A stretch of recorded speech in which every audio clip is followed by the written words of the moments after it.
ഞങ്ങളെല്ലാം ഇന്നലെ നിങ്ങളെല്ലാം കണ്ടല്ലോ. ഇന്നലെയും മിനിയാന്നും ഈ സംസ്ഥാനത്തുടനീളം പ്രതിഷേധം നടന്നല്ലോ. ഇന്നലെ AICC ജനറൽ സെക്രട്ടറിയും ഞാനും KPCC പ്രസിഡന്റും അടക്കമുള്ള ആളുകൾ, MLA ഉൾപ്പെടെയുള്ള ആളുകൾ മുഴുവൻ ഇന്നലെ പ്രതിഷേധത്തിൽ പങ്കെടുത്തതാണ്. ഇന്നലെ ഞങ്ങൾ നിയമസഭയിൽ മെൻഷൻ ചെയ്തു. അപ്പൊ നമ്മൾ വിചാരിക്കുന്നത് ഇതുപോലത്തെ ഒരു ഗുരുതരമായ കേസിൽ ഞങ്ങളെല്ലാം പത്രസമ്മേളനത്തിൽ അതിശക്തമായ നടപടിയെടുക്കണമെന്ന് പറഞ്ഞു.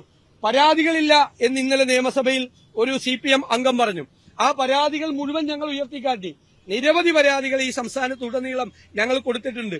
അപ്പൊ ഞങ്ങളെല്ലാം വിചാരിക്കുന്നത് ഗവൺമെന്റ് ഈ കാര്യം ഗൌരവമായി എടുത്ത് അടിയന്തരമായ നടപടി സ്വീകരിക്കുമെന്ന്. ഈ അവിശുദ്ധ ബാന്ധവം ഈ വിഷയത്തിലും ഉണ്ടാകുമെന്ന് നമ്മൾ ആരും പ്രതീക്ഷിച്ചിട്ടില്ലല്ലോ. തീർച്ചയായിട്ടും ഉണ്ടല്ലോ. കേന്ദ്ര ഏജൻസികളെ ഭയന്നുകൊണ്ട് ജീവിക്കുന്ന ഒരു മുഖ്യമന്ത്രിയാണ് കേരളത്തിലുള്ളത്. കേന്ദ്ര ഏജൻസികളുമായി ധാരണയിലാണ്. BJPയും നിങ്ങൾക്ക് അറിയില്ലേ എത്ര കേസുകളാണ്. മഞ്ചേശ്വരം ഉപതെരഞ്ഞെടുപ്പ് കേസ്, കൊടകര കുഴൽപ്പണ കേസ് ഉൾപ്പെടെയുള്ള തൃശൂർ പൂരം കലക്കിയ കേസ്, ADGP RSS നേതാവിനെ കണ്ട കേസ്, ഇതെല്ലാം ഒതുക്കി തീർക്കല്ലേ ഗവൺമെന്റ്. എല്ലാം BJPക്ക് അനുകൂലമായി 4-5 കേസുകളാണ് ഇതുവരെ ഒതുക്കി തീർത്തത്. തൃശൂർ പൂരം കലക്കാൻ BJPക്കാർക്ക് ഒത്താശ ചെയ്തു കൊടുത്തില്ലേ? എന്നിട്ട് എവിടെ പോയി ആ കേസ്? അവിടുത്തെ DGP റിപ്പോർട്ട് ചെയ്തിട്ട് പോലും അതിൽ കുറ്റവാളിയായ ADGPയെ സംരക്ഷിക്കുകയല്ലേ?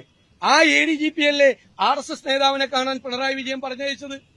എന്തുപറ്റി? കൊടകര കുഴൽപ്പണ കേസിൽ ഒരു BJPക്കാരൻ പോലും അറസ്റ്റിലായില്ലല്ലോ, എല്ലാ തെളിവുകളുണ്ടായിട്ടും.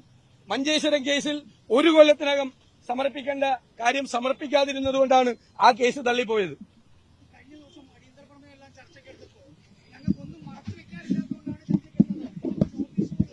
ഇന്ന് ചർച്ചയില്ല, നോട്ടീസുമില്ല.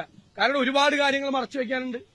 ഈ BJP ഈ ചർച്ച നടത്തിയാൽ BJPയും കേരളത്തിലെ CPMഉം തമ്മിലുള്ള ഈ അൺഹോളി നെക്സസ്, അവിശുദ്ധമായ ഈ ബാന്ധവം കൂടുതൽ പുറത്തുവരും എന്നറിയാവുന്നത് കൊണ്ടാണ് അത് ചർച്ച ചെയ്യാൻ സമ്മതിക്കാതിരുന്നത്.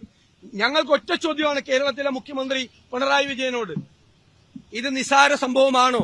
രാഹുൽ ഗാന്ധിയുടെ നെഞ്ചിൽ നിറയൊഴിക്കും എന്നൊരു BJP നേതാവ് അദ്ദേഹത്തെ ഇല്ലാതാക്കും എന്ന് പറഞ്ഞതൊരു നിസാര സംഭവമാണോ?